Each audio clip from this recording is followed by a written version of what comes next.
Tudo bem, gente? Professor Edson Roberto Gomes Ubode, hoje sobre história regional, cenário maior, história do Brasil, fase do Império. E vamos falar aqui sobre a região do Mato Grosso. Muito bem. Primeiramente, vamos lembrar aqui que a região de Cuiabá hoje era o cenário de abastecimento mineiro, né? As minas estavam dando certo. E para isso, nós tínhamos a chegada aqui dos batelões. Dá uma olhada nessa aquarela aqui, ó. As pessoas se movimentavam nessa direção em necessidade de encontrar o metal precioso. E para isso faziam as chamadas travessias muito longas. Dá uma olhada aqui, ó, saindo daqui de Porto Feliz, São Paulo, fazendo todo esse processo aqui pontilhado, você pode acompanhar aqui, passando pelo sul, região de Corumbá, Rio Paraguai, fazendo aqui os adjacentes, até chegar aqui na região mineira, certo?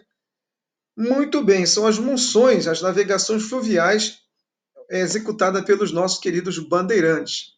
Para fazer o abastecimento nesse período nas minas, era necessário então fazer todo esse processo e enfrentar aqui os nativos. Esses são os nativos que você está vendo aqui, ó, região de Mato Grosso do Sul, região sul na época, ó, os caiapós aqui nessa região, o índio cavaleiro Guaicuru e o índio canoeiro Paiaguá. Vários problemas durante essa travessia.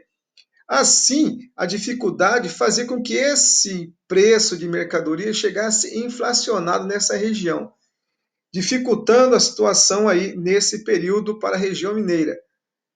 Lembra que nesse período nós temos a introdução daquilo que um dia vai ser pecuária. De onde que vem esse processo de origem da pecuária? Aqui de Minas Gerais, da região de Goiás aqui, ó. Dá uma olhada aqui no mapa.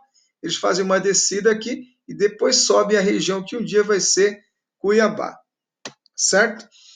Eu coloquei para vocês aqui, ó, essa imagem muito bonita hoje. Esse é o primeiro entreposto que vai ter na região do norte. Essa é a famosa fazenda que fica hoje na região de Cáceres, chamada Fazenda Jacobina. Ela recebe isso aí. Hoje ela é como se fosse um museu para visitas sobre esse período. Além disso, não podemos esquecer que naquele período, ó, dá uma olhada aqui embaixo, nós temos os engenhos de açúcar nesse período, beleza? Também na região do Rio Cuiabá e aqui na região da Chapada. Muito bem, nesse processo nós temos o abastecimento das minas de ouro na região de Cuiabá, que logo entrou em decadência. Nós não podemos esquecer que a fronteira no século XVIII está muito preocupada com os acontecimentos de segurança nesse período.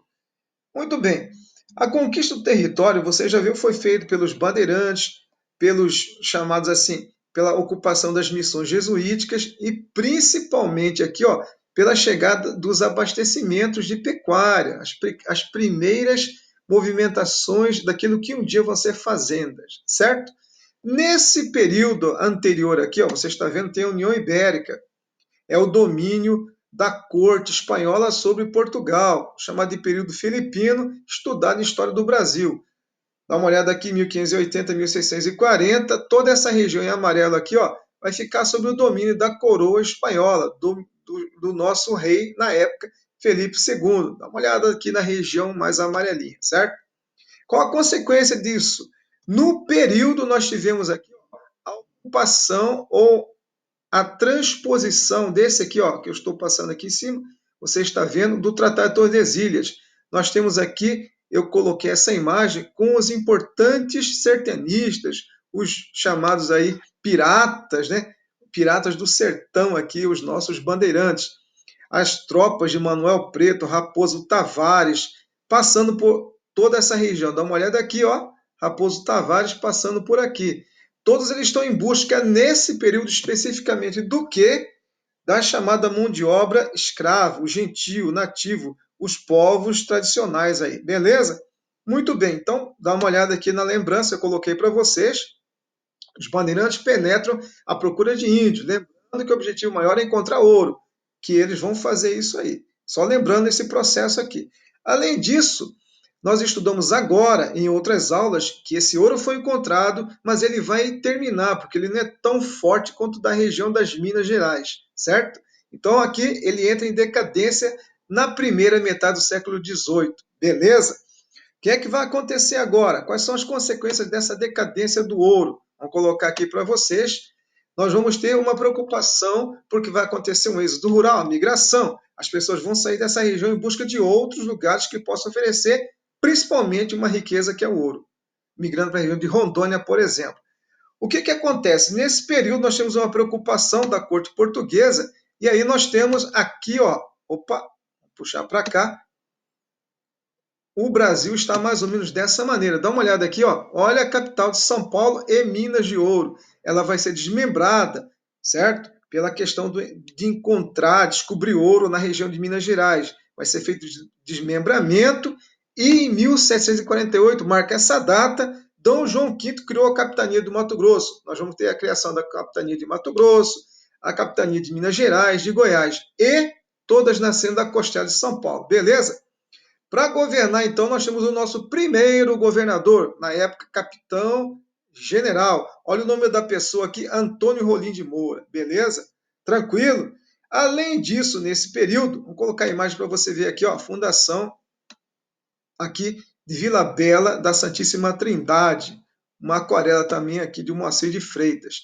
Nesse período nós temos aqui, então, a confecção do chamado Tratado de Tordesilhas, que você já viu aqui, ó, o Tratado de Madrid. Esse tratado ele vai ratificar os problemas que aconteceram pós a chamada União Ibérica. Eles vão refazer os contornos de fronteira, certo?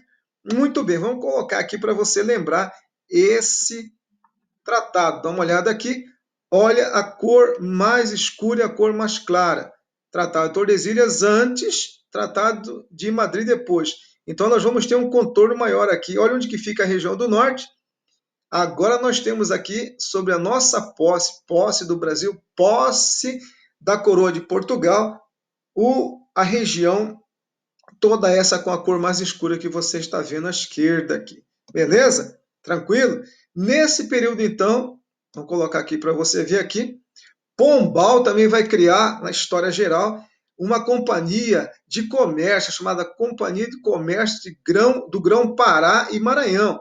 Por que ele fez isso? Qual o objetivo dele? Estabelecer um monopólio comercial. Lembra que ele é iluminista, que ele quer centralizar o processo comercial, tirar da mão de outras pessoas, de ingleses, por exemplo, de holandeses e assim por diante. Tranquilo?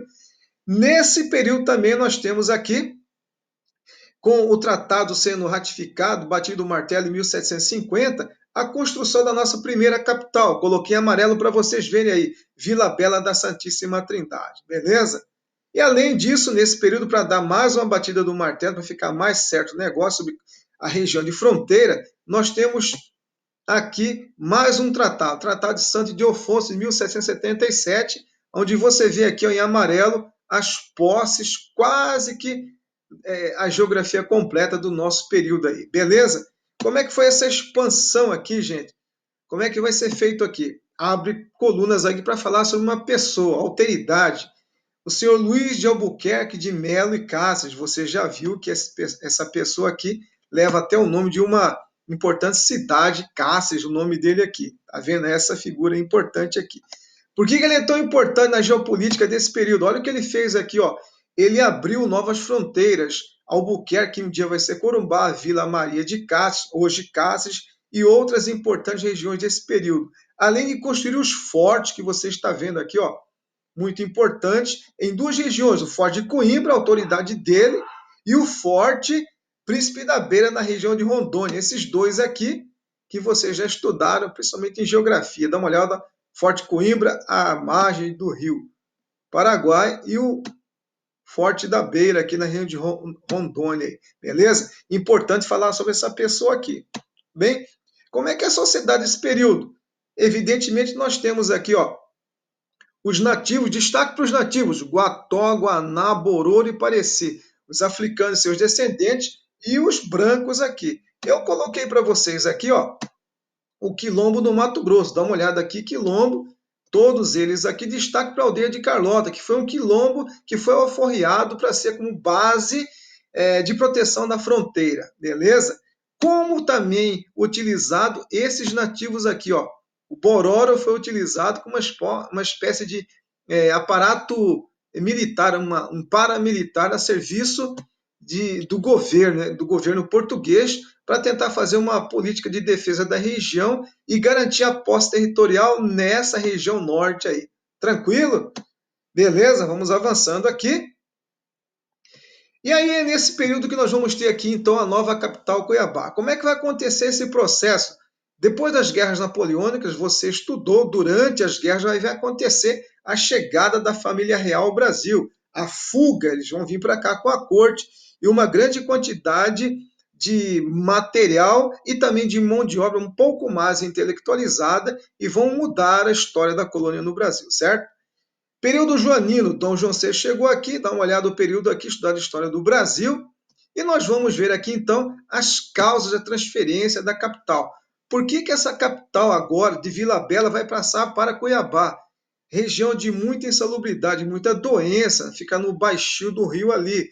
Transferência de alguns órgãos públicos de Vila Bela para Cuiabá. E a elite cuiabana aqui que vai questionar, ora, o ouro está acabando na região de Vila Bela. E nós fazemos comércio na frente do rio Cuiabá. Então, por prioridade, a elite está requerendo para ela essa questão de ser a próxima capital aqui.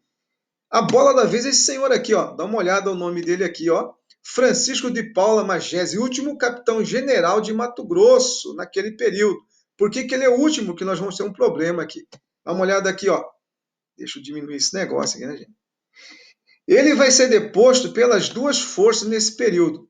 Tanto pelo pessoal de Cuiabá, não vai aceitar ele aqui mais, porque eles querem ter a nova capital e ele não apoia isso. Vai ser deposto. Mas também Vila Bela, que fala, pô, nós vamos perder essa prioridade de ser a capital, eles também vão fazer a deposição de Paulo Jesse. Fica uma briga, uma disputa aí que só foi resolvida com o quê? O martelo batido pela corte. A corte escolheu quem? Cuiabá, evidentemente, para ser a capital. Então não esquece aqui, marca aqui, ó, importante, lei número 19 de 1835, onde Antônio Pedro Alencastro, não encontrei figura dessa pessoa, ele vai assinar aqui que a capital do Mato Grosso passa a ser Cuiabá. Artigo 1, fica declarada a capital da província de Mato Grosso, a cidade de Cuiabá. Beleza? Então, hoje nós analisamos aqui os acontecimentos do Império. Na próxima aula, nós vamos avançar para a República e depois vamos passando aqui os exercícios. Beleza? Abraço para vocês, até a próxima aula.